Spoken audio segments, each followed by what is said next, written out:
پاکستاني وکیل آسیا صالح خټک تازه ویډیو راغلی ده. په ټولنیزو رسنیو کې د پرون راهیسې د پاکستاني وکیل آسیا صالح خټک د تازه ویډیو عکسونه ښکته پورته کیږي. که څه هم تر اوسه پورې په دې اړه کومې رسمي رسنۍ څه نه دي خپاره کړي، خو په ټولنیزو رسنیو او یوټیوب کې د هر چا سره ټکی جوړ شوی دی. دا لومړی ځل نه دی چې د پاکستان د یوې وکیلې یا لوړپوړي چارواکي غلطه ویډیو اپلوډ کیږي، بلکې د ډېرو نورو وکیلانو او لوړپوړو چارواکو ویډیوګانې هم خپرې شوي دي. آسیا صالح د خیبر پښتونخوا په نمایندګۍ د 2013 کال راپدې خوا د ایالت اسامبلۍ غړې ده. آسیا صالح خټک د خیبر پښتونخوا اوسیدونکې ده چې د تحریک انصاف ګوند د غړې په توګه کار کوي.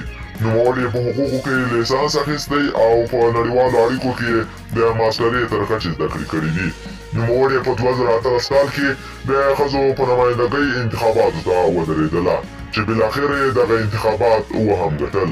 تازه په ټولنیزو رسنیو او یوټیوب کې د هغې دوه ویډیوګانې لاس په لاس کیږي، خو تر اوسه پورې د دغو دوو ویډیوګانو په اړه پوره معلومات نشته چې آیا په رښتیا دغه دوه ویډیوګانې د ښاغلي آسیا صالح خټک دي او که نه.